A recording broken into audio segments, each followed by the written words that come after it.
Um, with the advancement of technology and the emergence of artificial intelligence, people have begun to question how closely AI can resemble human thought. One of the key questions that arises is whether artificial intelligence can possess emotions. At the same time, many works of science fiction and art are built upon the idea of AI having emotions. In some of these stories, AI achieves better outcomes precisely because of its emotions. In others, emotional AI ends up harming humans as a result of those very feelings. Thus, whether artificial intelligence can truly experience emotions has become a question that fascinates many. As someone who enjoys thinking about such topics, I decided to explore this question myself. This video will share the thoughts and conclusions I have reached. Hi everyone, welcome to my channel. I am Eric, a cat who loved to think. I like to solve difficult questions. Here is the place I share and discuss my solution for the problems. The main goal of this channel is to find solutions, so I hope everyone can set aside their personal stance in order to listen and engage in meaningful discussion. This is all about my channel. Let's start to talk about today's topic. When it comes to the question of whether artificial intelligence can possess emotions, the way to approach this issue is quite different from what most people might imagine. Many tend to believe that the focus of discussion should be on the AI itself. However, the real focus should be on understanding what emotion actually is. Artificial intelligence can essentially be seen as a form of software. And all software shares one fundamental trait. Any mode of thinking that follows clear and objective rules can be reproduced through software. At present, emotion does not yet have a clear or objective set of principles that define it. Because of this, AI cannot obtain emotion simply by virtue of being software. Yet, since artificial intelligence has the capacity to simulate thought, people often believe it might eventually generate emotions on its own. So, can AI truly possess emotions? I believe the answer is that it might be possible. In the following sections, I will explain how I arrived at this conclusion. To discuss whether something can possess emotions, we must first ask what emotion actually is. At present, there is no universally accepted academic definition of emotion, but classical theories generally agree that emotions consist of three main components: subjective experience, physiological response, and behavioral response. The subjective experience refers to the most direct, internal feeling of emotion, our conscious awareness of sensations such as happiness, sadness, anger, fear, surprise, or disgust. This component is widely regarded as the most difficult to define or theorize because the events that trigger emotions and the intensity of each person's experience can vary greatly from one individual to another. The physiological response refers to the bodily changes that accompany emotion, driven by the autonomic nervous system. Examples include a racing heartbeat, rapid breathing, sweating, muscle tension, or increased adrenaline secretion. Finally, the behavioral response is the aspect of emotion most easily perceived by others. The outward signs such as facial expressions, changes in tone of voice, body language, and particular actions or reactions. In short, to understand what emotion truly is, it is most important to understand subjective experience. The physiological and behavioral responses generally arise because of that inner experience. As for how subjective experience can be explained and theorized, I have developed a hypothesis based on my own observations. What follows is that hypothesis. I believe that many researchers struggle to theorize emotion because they regard it as something highly complex. In my view, however, emotion is actually simple. This is because emotional responses are triggered and processed instantly. often without conscious thought. If emotions were truly complex, it would be difficult for individuals to perform such rapid calculations. A highly complex emotional system would imply noticeable delays in our reactions. For instance, if someone insulted you without reason in the morning, you would only begin to feel anger hours later. Clearly, that is not what we observe in real life. Emotional responses occur almost immediately. So how can something so simple lead to such varied emotional outcomes, even for the same person experiencing similar situations? I believe the key lies in cognition. The differences in how we perceive and interpret situations produce different emotional results. For example, repeated exposure to similar events can change emotional responses over time. Anger is a clear illustration. When the same person repeatedly provokes you in similar ways, the anger you feel tends to intensify with each occurrence. This suggests that each new experience modifies your cognitive framework, influencing how emotion is calculated the next time. The same applies to the idea of novelty and happiness. Some forms of happiness, such as watching a film, rely on the sense of newness. As the experience is repeated, the feeling of happiness tends to diminish. I believe this happens because each exposure updates our cognition, and that updated understanding is then used to compute our emotional response in future experiences. Therefore, even though the mechanism behind emotion is simple, the outcome can vary greatly because cognition continuously evolves. This means that, in similar situations, the emotion a person experiences and its intensity can differ each time. I also think we hold some mistaken beliefs about the relationship between physiological responses and emotions.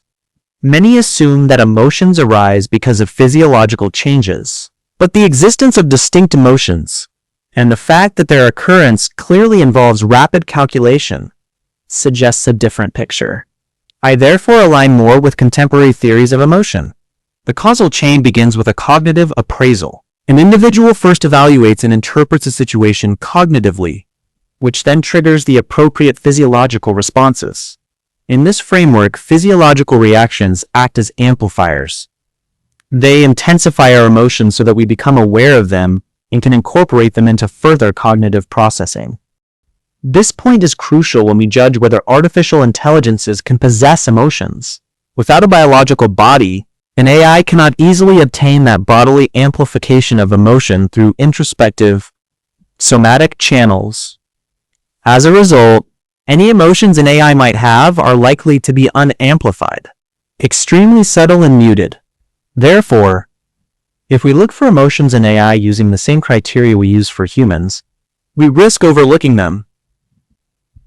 We should stop searching only for strong, obvious emotional displays and instead look for faint, understated signs.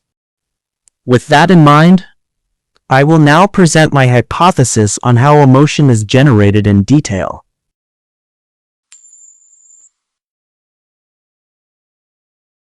To develop a theory of emotion, I believe we should begin by asking what purpose emotion serves. Every cognitive process consumes energy. So for humans, as biological beings, to possess emotions, the benefits of having them must outweigh the energy they consume. Otherwise, it would be irrational from a biological standpoint. Therefore, by exploring the function or purpose of emotion, we have a strong basis for theorizing it. So, what is the purpose of emotion? I believe it is to increase the likelihood of achieving one's survival objective. If we analyze emotion purely in terms of enhancing survival rate, we find that it comes very close to explaining emotions. Yet, there are still some obvious contradictions.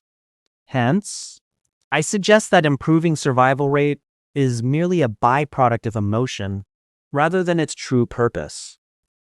Emotions, in my view, exist to increase the probability of achieving the goal of survival. This phrasing is more accurate because maintaining survival naturally contributes to achieving that goal.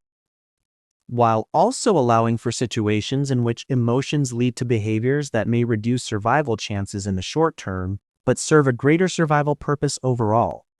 This perspective helps to explain the apparent contradictions in the relationship between emotion and survival rate. As for what constitutes the goal of survival, I define it as the preservation of the species under the primary aim of passing on one's genetic material. If we take this as the core survival objective, most emotions can then be understood in theoretical terms. In the next section, I will explain how this framework can be applied to specific emotions such as happiness, sadness, anger, fear, and love. Emotions can be divided into positive and negative types, and the distinction between them lies in what triggers the emotional response. Positive emotions arise when the likelihood of achieving one's survival objective increases, while negative emotions occur when that likelihood decreases. Take happiness, for example, which is one of the positive emotions. The purpose of happiness is to encourage us to repeat actions or behaviors that improve our chances of achieving our survival goal. As a result, we feel happy when we encounter situations that bring us closer to that goal. Common examples include gaining energy, acquiring resources, obtaining knowledge, securing opportunities for reproduction, recognizing an improvement in one's potential, or perceiving that one's circumstances are better than those of others. However, these situations do not always bring happiness.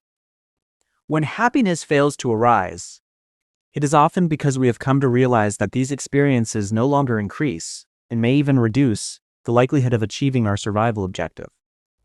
In other words, when we engage in something we believe should make us happy, but it does not, this can be described as false happiness. A clear example of this is career advancement. Under normal circumstances, professional success tends to bring greater resources and opportunities, which can enhance survival prospects.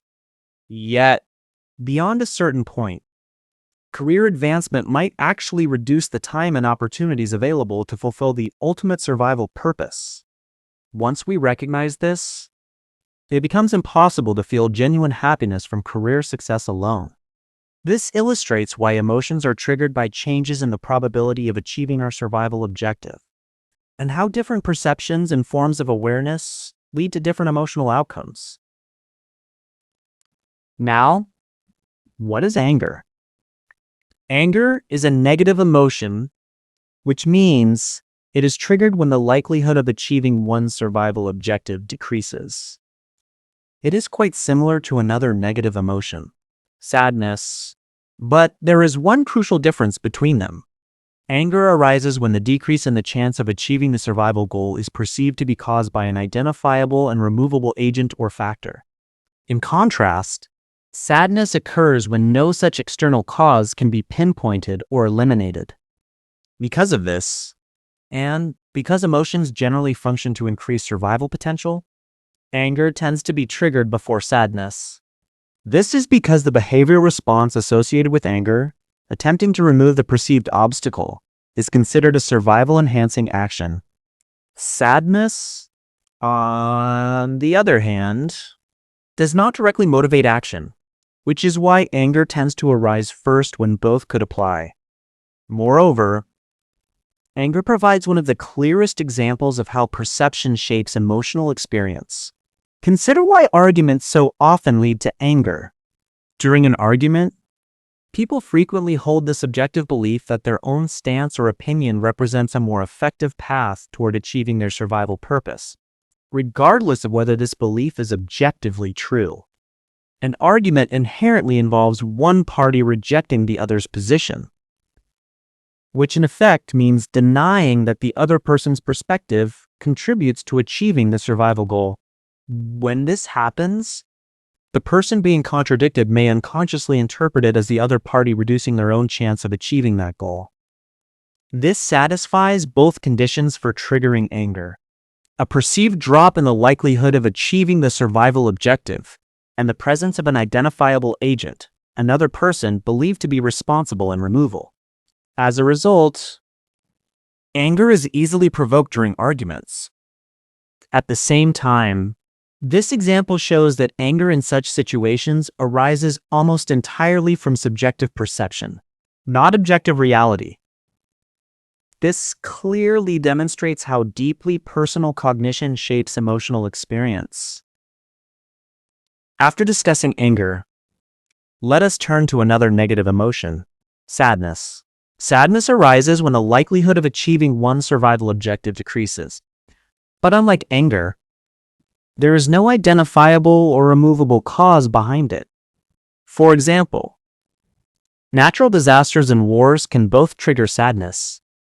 In the case of natural disasters, there is clearly no specific agent to blame.